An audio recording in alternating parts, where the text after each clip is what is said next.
Welcome back everyone. In the previous video, we have seen what is communication and different types of communication, being verbal and non-verbal. Then we studied about different types of verbal, being oral, written, and visual communication. In this video, I'm going to explain you advantages and disadvantages of verbal communication. As verbal communication is involving spoken words, it is ensuring immediate feedback, as the response of the receiver can be seen then and there only. And it is time saving also. Whatever discussion is taken place, it is one-to-one. So it can have the result in that conversation. It ensures personal touch. It ensures secrecy. We have discussed earlier. And in group communication, everyone is given the chance to express his or her views. So every member of the group can participate effectively. Now we will switch over to disadvantage. The major disadvantage of verbal communication is that there are no written records. Whatever conversation is going on, maybe in group communication or one-to-one or face-to-face, there are no written records, as the conversation is done only through spoken words. Then poor retention, maybe whatever has been discussed in the meeting, because no MOMs, that is minute of meetings, have been recorded. So important points cannot be recapitulated later on.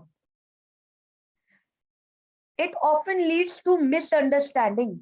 It means sometimes during conversation in verbal communication, the words chosen, they are difficult to understand.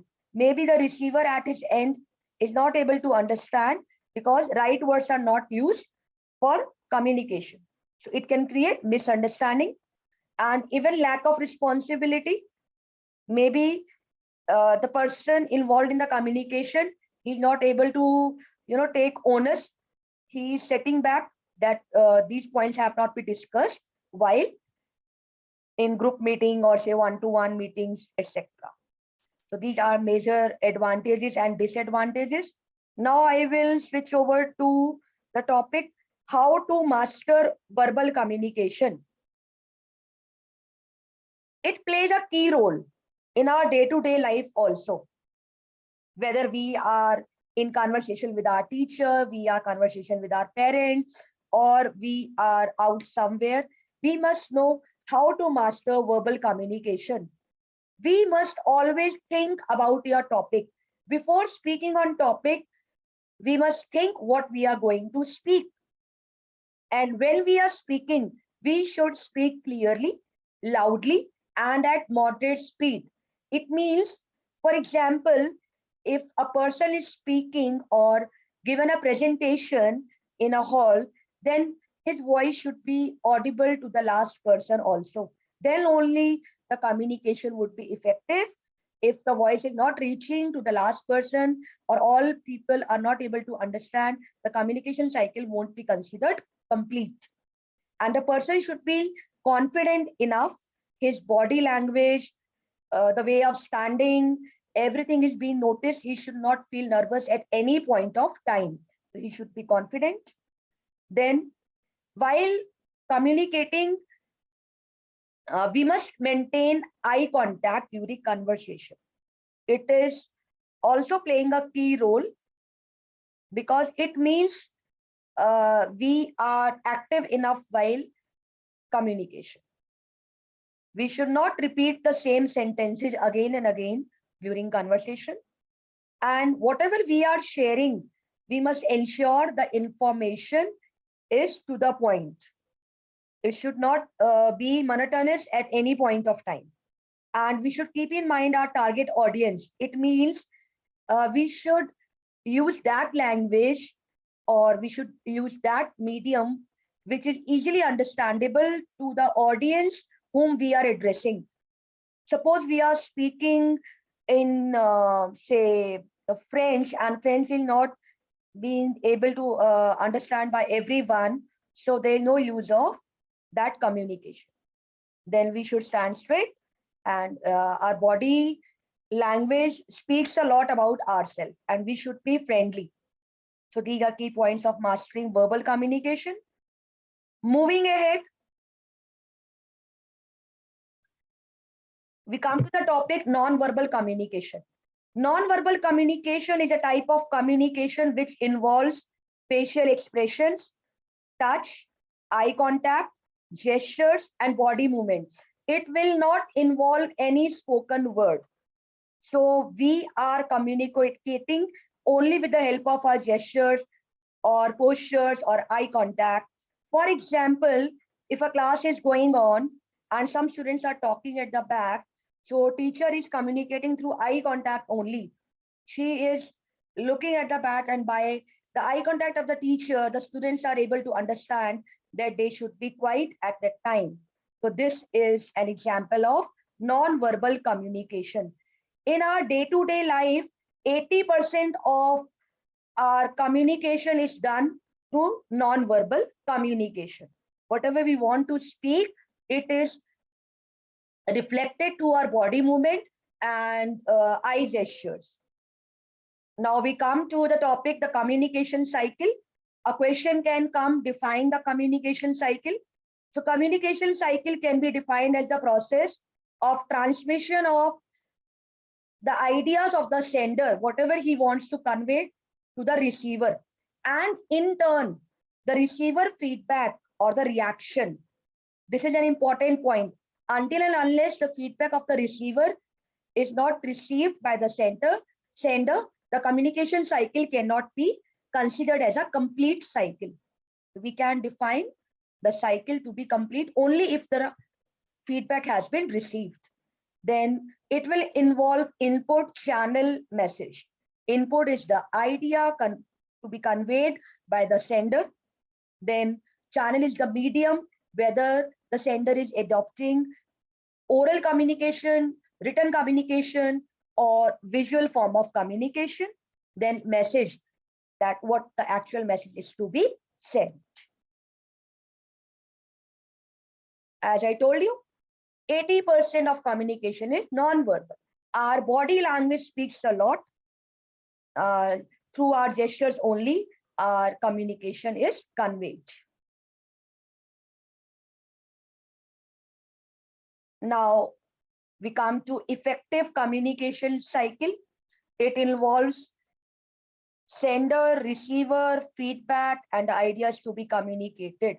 As I told you, a communication cycle can be considered to be effective if and only if all these elements involved in the cycle, they are carrying out their process effectively.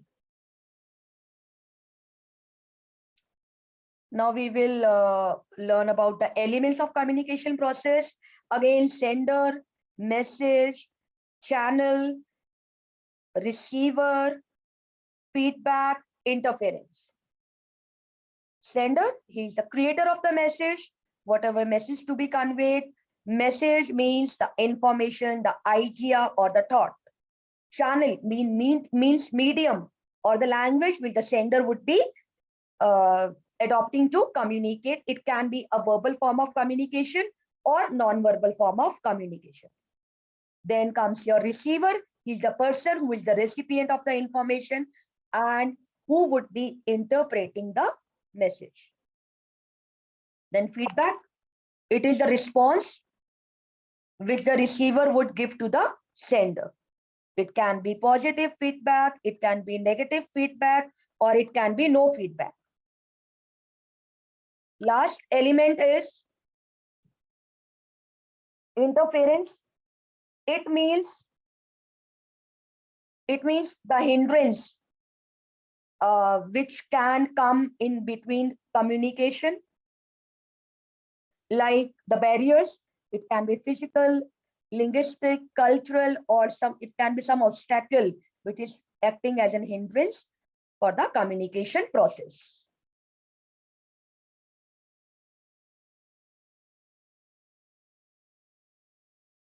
Then we will switch over to the topic, what is feedback? So we will define feedback as the audience response or the response of the receiver. It will actually enable us to evaluate the effectiveness of the message. Means what portion of the message has been conveyed in a proper manner or not, if the target audience is able to understand what the sender wants to communicate. So it is an ongoing process. Feedback plays an important role in a communication network, and it's the final step in the communication. Without feedback, a communication cycle cannot be considered as a complete cycle. It acts as a motivator for the sender. When the sender is receiving the feedback, he is being motivated to take the right action as to how the audience can be involved in the communication. Moving over to next slide. Types of feedback. In this slide, I would be talking about different types of feedback, namely positive feedback, negative feedback, and no feedback. Positive means when we are completing a work or when the information is being conveyed, so some positive remarks are coming. For example, I really appreciate the way you took the class, or I really appreciate the way you scored marks. So these type of feedbacks can act as a booster. Then negative feedback. Suppose, for example, one person has sent you an email and you are taking a long time to reply to that email or WhatsApp message. So it's a type of negative feedback. Or if a person is smiling at you, or if a person wants to talk and you are just moving a step back. So this is a type of negative feedback. And the last one is no feedback. It definitely indicates that you are not agreeing to a particular situation, or it indicates your disagreement, that you are not agreeing to the idea conveyed. So it is also a feedback in itself. Positive, negative, and no feedback.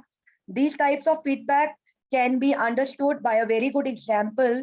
Like suppose a resource person has come to your school to impart a training or seminar on a particular topic, and by the end of the seminar, the person has distributed some leaflets and he has asked you to fill the feedback form. So everybody is not interested in filling the feedback form. Some person would fill the feedback form in a positive way, properly, and some will not. Some will just leave the feedback form. And in this way, it can act as a booster, or it can even disappoint the resource person. So feedback is an important part of communication cycle. We have seen till now. Then in the next slide, I will be talking about importance of feedback. We have learned till now what is feedback, what are different types of feedback, and it plays an important role in a communication cycle. So definitely it is one of the points. It completes the whole process of communication. Without it, communication is not considered to be complete. And it will ensure the person who is imparting the information, whether that information is really making sense. It will act as a measure, it will act as a basis for measuring the effectiveness, means how much the idea has been communicated, whether the ideas have been communicated effectively, or it will require some improvement. It will help the sender who is transmitting the information to make a plan that what needs to be done in the next class, or say next communication or workshop. So communication is definitely useless without any feedback. And last but not the least, feedback paves a way for new idea generation. So when the sender would be receiving the feedback, new ideas would be generated at his end. So it is up to the person whether a complaint or a compliment.